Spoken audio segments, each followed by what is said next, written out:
করছে, সাহাবী এসে অভিযোগ করছে, ইয়া রাসূলুল্লাহ, প্রতিবেশীর খেজুর গাছটা আমার বাড়ির ভিতরে ঝুঁকা পড়ছে, পাকা পাকা খেজুর মাঝে মাঝে পড়লে আমার বাচ্চারা খায়, উঠায় আর প্রতিবেশী মুখের ভিতরে আঙ্গুল দিয়া বাইর করে ফেলে।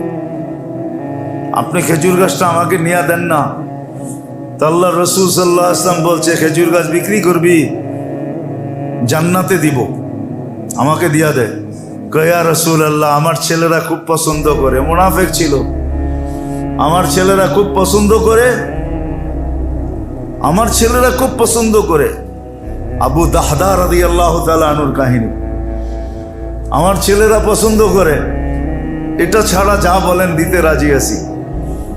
তা আবু দাহদা ওইখানে দাঁড়ানো ছিল, বলছে, ইয়া রাসূলুল্লাহ, খেজুর গাছ লয়ে দিলে আমারে দিবেন জান্নাতে নিয়া? রাজা তোর সাথে ওয়াদা। তো যা বলছে, খেজুর গাছ বিক্রি করবি?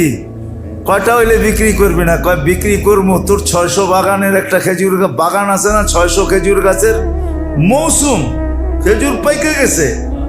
আর আরবদের নিয়ম ছিল, খেজুর পাকার আগে ফ্যামিলি সহ বাগানে চলে যেতেন, কেন সারা বছর গচ্ছিত রাখতে হবে। তো উম্মু দাহদা সব বাচ্চা কাচ্চা নিয়ে চলে গেছে সব।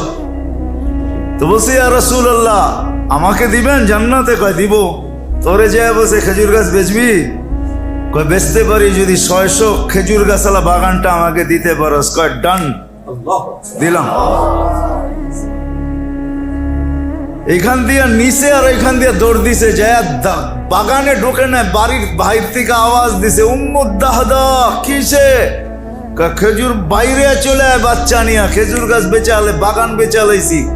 কয়, কিসের বিনিময়? কয়, জান্নাতে, আল্লাহর রসুল জান্নাতে দিবে ওয়াদা করছে। কয়, রবিহাল ভাই, বাচ্চা কাচ্চা স্লোগান দিতে দিতে বাইর হইতেছে, ইয়া বানা রবিহাল ভাই, ও বাবা, লাভজনক ব্যবসা করে তুমি আসছো, সারা বছর কি খাবে কোনো চিন্তা নাই। হায় হায়, আমরা শুনলে লাভ হইব কি, দিলে যদি আঘাত না করে।